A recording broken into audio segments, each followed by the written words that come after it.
Now, emotional intelligence is one we really cannot do without, but it's not a topic that is frequently spoken about. Some people find themselves falling out with their staff, their staff just leaving without maybe sending a resignation letter. But these are things that we really need to start paying attention to, especially if we want, because it's not just about the products that we're selling, you want them to be emotionally attached to your business in order to sustain the business, which is our area of focus for today.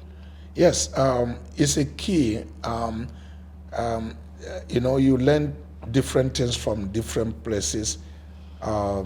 My greatest teacher is Jesus Christ. I learn a lot from him. His compassion in managing human being. I'm a minister of the gospel today, but a lot of people don't want to refer to me as a minister. And frankly, I never want to struggle with that title with quite a number of them, because I am contented and I do not gain my value from the title that I carry, but who I am. Okay? I learn a lot from him, how he manages his own business, because he actually came to establish his father's company on earth.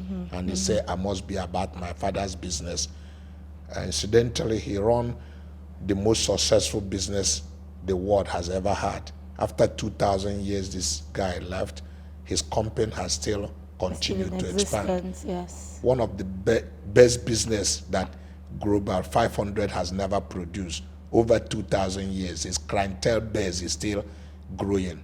And incidentally, I'm one of his clients. Now, having learned from him, I also learned from the Japanese, where people emotionally are married to their organization. Okay. A lot of people that left my company, even with some frictions, I still connected to them. I would like to call them when I have need of them, and if they have need of me, they will call me. I insisted that we must take an exit interview, even we wrong a staff when it's leaving, because we are not perfect. Sometimes no one is perfect. You meet something that you needed to do. You still keep good connection with the people. All we have asked our people who left us is to continue to be a great advocate of our organization, so that they can leave the door open should they want to come back. And there are quite some people who have left our company, honestly, that had one desire to come back, and we accept them. In a normal organization, once you leave, you cannot come back. No, we don't shut door on the person. We leave the door open, provided you still have value to bring to the company. Okay, we don't employ people. You must be able to contribute to our organization. Otherwise, we can decide to give you stipends and you stay away from the organization. If you are there because of what you can be able to bring to the table. So emotional intelligence is a prerequisite for a successful organization and for sustainability. Intelligence in overall is a key. If you don't understand what happened in 2001, 9/11, that incident happened for mixed intelligence information. That's the CIA and FBI left some gap they couldn't cover when Abdullah or somebody like that arrived in New York, in the US. They never tracked it, and that was they paid dearly for it. So if you are in a position to collect information, be able to intelligently gather what is going on, you continue to create wealth, because you can take first position in movement and all of those things. Network and information is a key, a prerequisite to sustainable organization as well. And then you find that some entrepreneurs may be emotionally vested with some of their staff that obviously may not be contributing as much to their companies. What risks are they posing? And you did mention something about not being sentimental about things regarding this. That for me will not be a good idea unless strategically there is something that person is adding to the organization, because it will be demotivating to the rest of the people. If somebody is not contributing to the company, how do you do his appraisal? Do you raise his salary? Does he stay one place dormant? Do you continue to carry him? You don't want people to feel in this organization people are favored because of the language they speak or vernacular they have. Otherwise, people will begin to also wonder, especially if it's a lady, whether you are bringing your girlfriend to stay in the office and he earn money for service. You can separate all of those things. So what brings us together is one goal, and the goal is to build an organization, an institution where everybody play part for its progressiveness, and that should be the main focus. Every other thing should be secondary. You don't even need to mix family issues with it, because your children mustn't work for you. They can get a job elsewhere, but if they are coming to the company to work, they have to play the game by the rule so that we can hold ourselves accountable on what we are doing. And how do you really, separate when family members, when you have an organization, particularly in a country where we say unemployment figures are very high, and then you start to see, relatives and all of that saying, oh, come and give a job to my brother, or come and give a job to my daughter. How do you really how do you manage such situations? Yeah, it's a challenge, but frankly speaking, like I said again repeatedly, it's not a winning formula. There are people today, in all honesty, because we are in Nigeria, there's no government welfare system. They are still distributing money in US. The first bunch of money that were distributed, some people got $1,300, about $2.2 trillion. Yes. The second tranche was 440 billion. And people were getting money who are there. But in this country, it doesn't happen. So we apply welfare system on our own. There are people who are not under my employee. Some of them earn as much as 100,000 from me per month, subject to emotional connection I have with the person. There are people who get 20,000. There are people I give 10,000 every month. There are people I give 40,000, but they must not come to sit in the company, and they don't need to have anything to do with the company. Those you bring to sit in the company must have value added in the company. Otherwise, please separate it, because you are going to create confusion and create problem and disenfranchise those who are serious and are willing to contribute to the organization. You may be destroying your company with your own hand. Absolutely, with your own hand. So at what point do you know that you're actually ready for expansion in your business?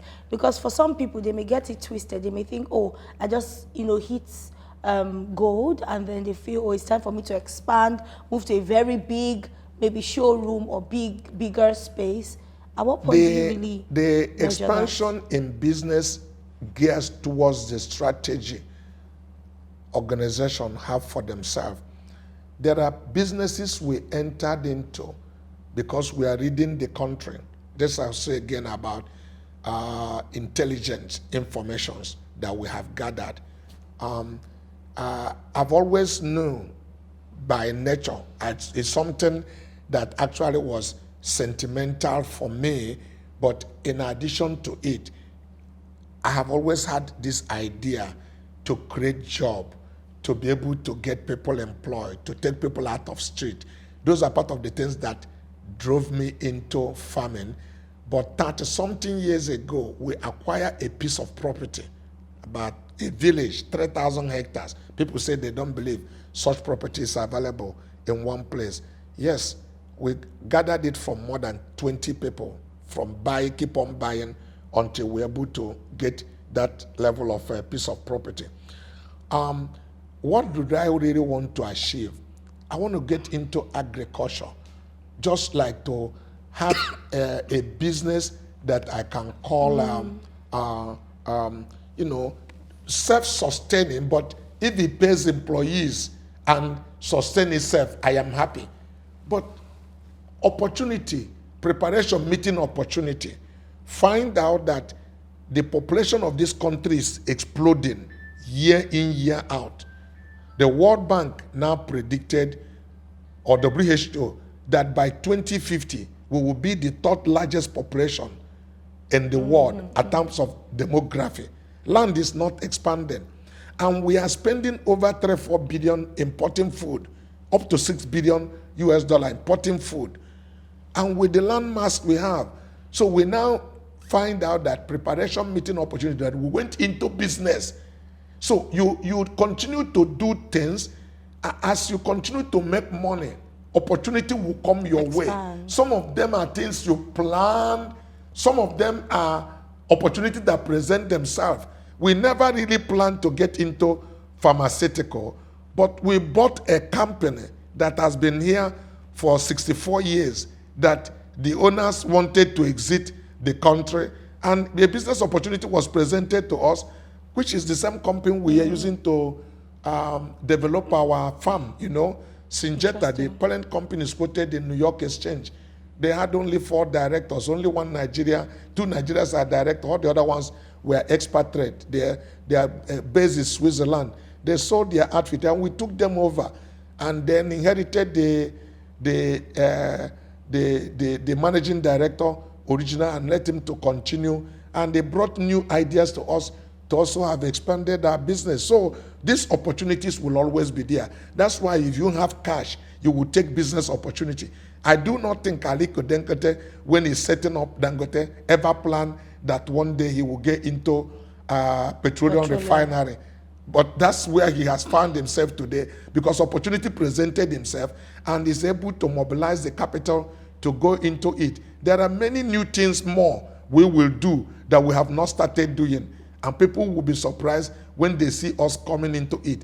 We are gathering intelligent information, comparing it to our business and all of that, you know, and before you know it, we launch a new business. We are not settling in keeping people on the road today. We provide food, we provide healthcare, we provide information technology. So there are other things that will give us opportunity that we will also take the business on, provided the capital is available. I reckon this should have responded to a lot of questions on the minds of our viewers regarding business expansion, sustainability, actually also keeping and ensuring that your staff are happy while they're working with you, and the point where you mentioned, you know, ensuring that they're always growing in terms of skill set. That's right. And value addition is very important. Thank you so much, Dr. Cosmas Maduka. It's a pleasure. It's a pleasure. Bless you.